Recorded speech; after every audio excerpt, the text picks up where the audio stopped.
अऊज़ु बिल्लाहि मिनश्शैतानिर्रजीम बिस्मिल्लाहिर्रहमानिर्रहीम रब्बि इश्रह ली सदरी वयस्सिर ली अमरी वहलुल उक़दतम मिन लिसानी यफ़क़हू क़ौली आमीन। आज हमारा अल फ़ुरक़ान सीरीज़ का दूसरा एपिसोड है और आज की इस वीडियो में हम सूरतुल फ़ातिहा की दूसरी आयत और रहमान और रहीम के बारे में बात करेंगे। तो ये दोनों लफ्ज़ रहमान और रहीम, इनका जो रूट वर्ड है यानी जो असल है वो है रहम। और रहमान और रहीम को समझने से पहले हम रहम को समझते हैं, क्योंकि उर्दू में भी हम रहम लफ्ज़ का इस्तेमाल करते हैं, लेकिन उर्दू में जो हम रहम इस्तेमाल करते हैं उसके मायने बिल्कुल और होते हैं, यानी हम किसी और चीज़ के लिए रहम इस्तेमाल करते हैं उर्दू में, और अरबी वाला जो रहम है वो किसी और चीज़ के लिए इस्तेमाल होता है। तो हम अरबी वाले रहम को समझते हैं।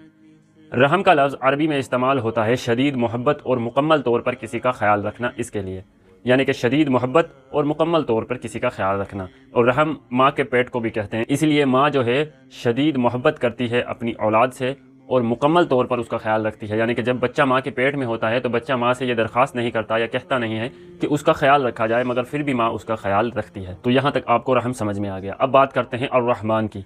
अरबी में इस तरह के वज़न के जो जुमले होते हैं या इस तरह के वज़न के जो अल्फाज होते हैं उन्हें फ़अलान कहा जाता है। मिसाल के तौर पर रहमान, जौआन, अतशान, इस तरह के लफ्ज़ इन्हें फ़अलान कहा जाता है। जो फ़अलान वज़न के या फ़अलान जैसे असर के जो लफ्ज़ होते हैं अरबी में, उनमें 3 चीज़ें होती हैं।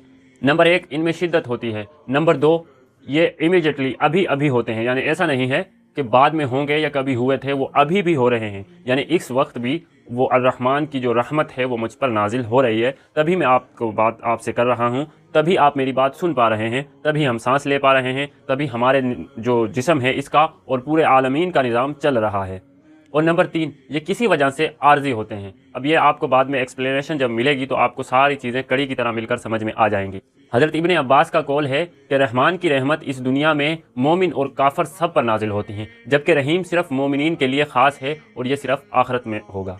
तो हमें समझ में आता है अरबी लिंग्विस्टिक के हिसाब से भी हज़रत इब्ने अब्बास का यह कौल, क्योंकि अर्रहमान जो है वो फ़अलान वज़न का लफ्ज़ है और इनमें मैंने आपको बताया था कि तीसरी चीज़ क्या होती है, ये आर्जी होते हैं। तो ये दुनिया आर्जी है। अब बात करते हैं अर्रहीम की। इस तरह के वज़न के जो लफ्ज़ होते हैं अरबी में उन्हें फ़ाइल कहा जाता है, जैसे रहीम, करीम और इसी तरह आगे बहुत सारे लफ्ज़। इनमें 2 चीज़ें होती हैं, दवाम यानी कि हमेशा के लिए, ये हमेशा के लिए होता है, और नंबर 2 अहलियत या काबिलियत इसे कह लीजिए। तो रहमान में 3 चीज़ें होती हैं, नंबर 1 शिद्दत, नंबर 2 इमीडिएटली अभी अभी, और नंबर 3 आर्जी। और रहीम में 2 चीज़ें होती हैं, दवाम यानी कि हमेशा के लिए, और अहलियत या काबिलियत। लेकिन हमारी ये जो सीरीज़ है इसका नाम ही अल फ़ुरक़ान है, तो हमें यहाँ पर फ़ुरक़ान बिठाना ज़रूरी है, यानी तफ़रीक़ करना किस चीज़ के बीच में। एक चीज़ के बीच में मैं यहाँ पर तफ़रीक़ कर देता हूँ। एक रहमत वो है जिसे हमने ले रखा है, और एक यानी यूँ कह लीजिए एक रहमत है रहमान वाली और एक रहमत है पाकिस्तान वाली। पाकिस्तान वाली रहमत क्या है आप सभी लोगों को पता है। मैं आपको एक मिसाल देता हूँ। अगर किसी से कहा जाए कि भाई तुम ये हराम कारोबार कर रहे हो या हराम कारी कर रहे हो, तो वो कहता है कि यार तुझे पता नहीं है कि अल्लाह रहमान और रहीम है, वो मुझे बख्श देगा, हम मोहम्मद सल्लल्लाहु अलैहि वसल्लम के उम्मती हैं, हम पर नबी अलैहिस्सलाम की शफाअत होगी और हम जन्नत में चले जाएंगे। हालांकि कुरान इसके बिल्कुल उलट कहता है, यानी कुरान सीधी बात करता है लेकिन हमने उल्टा चक्का चलाया हुआ है। तो हमें कुरान वाला और रहमान वाली जो रहमत है उसे ही समझना और उस पर अमल करना चाहिए। अपनी तरफ से हर चीज़ की नई डेफिनेशन बना लेना ये पाकिस्तान का कौमी खेल बन चुका है। पाकिस्तान का कौमी खेल हॉकी नहीं, बल्कि अपनी तरफ से हर चीज़ की अलग डेफिनेशंस बना लेना जो हमें सही लगे, वो पाकिस्तान का कौमी खेल बन चुका है। तो इसलिए फ़ुरक़ान बिठाना ज़रूरी है।